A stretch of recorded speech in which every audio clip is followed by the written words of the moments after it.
We have, in the past, covered the astonishing mega-metropolis that has been unearthed using ground-penetrating radar beneath the nearly impenetrable rainforest that now engulfs the area. A super-civilization that not only supports our posit of there once being a number of lost civilizations that have flourished and often seemingly met an untimely demise here on our planet, but has been estimated to have been home to more than 10 million sites such as Tikal, once believed to be independent separate clusters of past impressive and as yet unexplained block buildings, through the use of ground-penetrating radar, have been proven beyond doubt to have once been part of the same super-settlement that spanned nearly the entire rainforest that the site is now home to. Yet we have also covered the incredible ancient stone and earthworks that can be found dotting many areas of the Amazonian rainforest that again are indicative of a past super-civilization. Yet conveniently, since the discovery of Guatemala's super city, funding for such penetrative studies elsewhere of said areas has dried up. The question is why? Why are we witnessing an active attempt to conceal these ruins from the world? We feel the evidence to suggest so is now beginning to mount. However, where mainstream academia won't step, many others are fortunately willing to pick up the slack, and this particular area of interest is of no exception. And as usual, the investigative researchers have turned up some astonishing characteristics of the Amazonian rainforest, features which are indicative of another super-settlement, possibly of a similar size to that of the ancient sites found within Guatemala. A group of scientists and researchers, after investigating the area, have put forward what has been pinned as the Amazonian Stonehenge.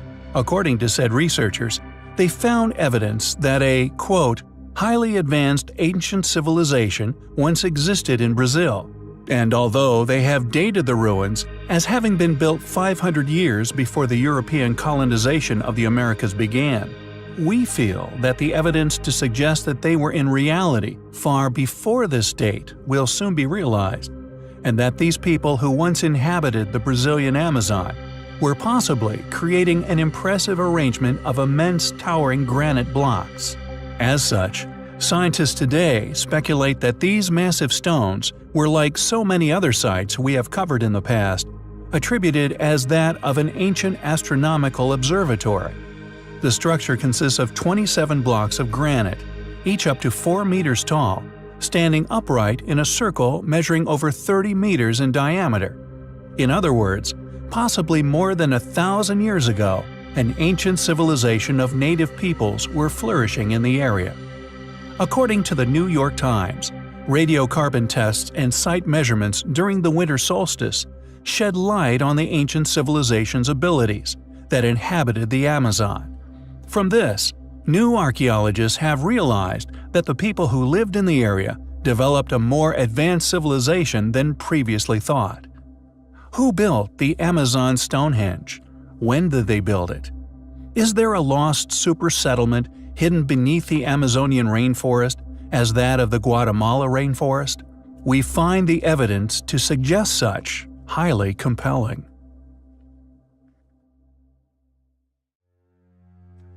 We have long conjectured that many ancient ruins found throughout the world are not what they seem, attributed to groups within known and permitted history. We feel, however, that the evidence to suggest that they were, in fact, relics of an as-yet unearthed advanced civilization is now overwhelming. Many sites we cover escape modern understanding or explanation. Gigantic multi-ton megaliths, often somehow mysteriously quarried and transported from quarry sites, sometimes hundreds of miles away from where we find them today. Such realities are undeniable, and the lack of any explanation as to how our more primitive ancient ancestors accomplished such tasks, we feel, remains elusive due to said sites' origins actually being a far more capable, far more progressive, now lost civilization, who were clearly once capable of such incredible feats.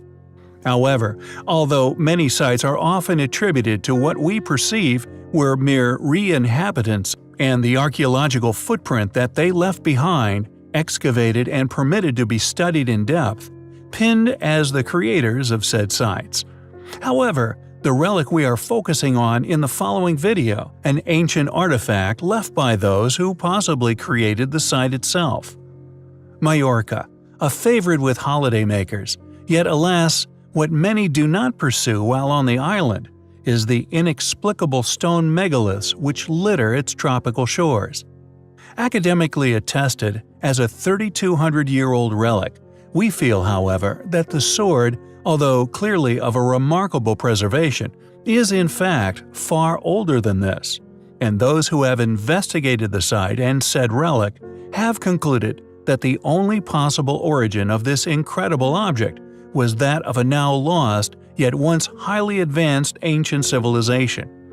Now known as the Taliot sword, it is an astonishing ancient weapon, once somehow made far within antiquity, created to incredibly high standards, and we feel the reason the sword has survived so long is merely testament to the quality of the sword and indeed the past abilities of its creator. Recently discovered by a team of experts digging at the archaeological site known as Talio de Serralda se Abeles, found within Puig-Poyent, a municipality on Majorca. The site is comprised of several stone megaliths, which are claimed to date back anywhere from 1000 to 6000 BC. We, however, hypothesize that the sword is far older than even these unusually generous academically dated estimates. The sword was found near one of the stone megaliths, known locally as a Taliot, hence the sword's name. Built by the mysterious Taliotic culture, which we feel is the name given to lost civilization that many funded individuals continue to try and dismiss, claiming that it was located within permitted timelines. Labeled by some as the Spanish Excalibur, it is undoubtedly an incredible artifact and one which sheds precious light upon the capabilities of a now lost civilization. Work is now underway at the site and is pegged to continue for the next few decades. Initially explored by historian and archaeologist Guillaume Bourdoy in the 1950s, it was in mid-September, as the researchers were readying the museum at the site, that the team found the sword. Who made the Taliot sword? How old are the megalithic sites upon the island of Majorca? Are we looking at an artifact left by a now lost civilization? We find the evidence to suggest such highly compelling. We have, in the past, covered numerous seemingly impossible ancient feats of ancient engineering found throughout modern-day Japan.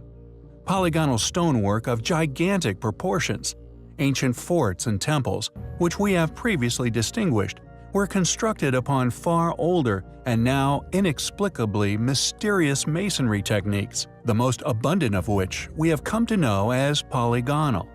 Yet, alas, due to the explanation as to how this was achieved remains elusive, thus the site is dismissed and deliberately overlooked.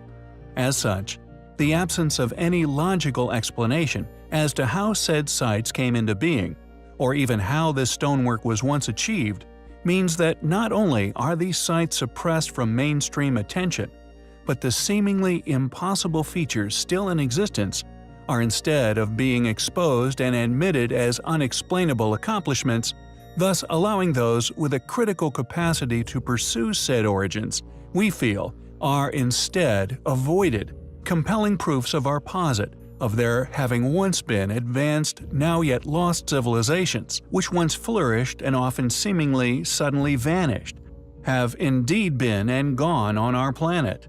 The suppression of this truth gives motive to academia, who attempt to cover up such realities. Yet, regardless of the defining purpose for this conspiracy, whether to avoid mass panic or not, we feel, it is not a valid enough excuse for this suppression, and in our opinion, we feel regardless of public reaction, we all deserve to be presented with the true reality of these ancient sites, and indeed, a true account of our history. Tucked away within rural Japan is a megalith known as Ichi no Hoden. At first glance, this particular megalith looks as though it is floating in mid-air. The reason for this is due to the civilization's abrupt departure. As such, the stone has not been completely liberated from the bedrock it is still attached to. Clearly, at the final stage of excavation, the stone is literally hanging by a thread, and due to the location of the excavation and the fact that the stone itself has protected its base from erosion, the megalith has remained attached to this small seam of rock for untold millennia. The defining reason for why we attribute the stone to a now lost civilization is its sheer size, measuring an impressive 5.7 by 6.4 by 7.2 meters. The stone also weighs an estimated 500 tons, meaning that the techniques, or indeed the technology used to cut and transport the stone, remains an unexplainable feat of ancient engineering. Largely dismissed by academics the world over, these gigantic stones, however, are a legacy that, due to their immense size, is likely to still be present here on our planet, far after our own civilization has been and gone.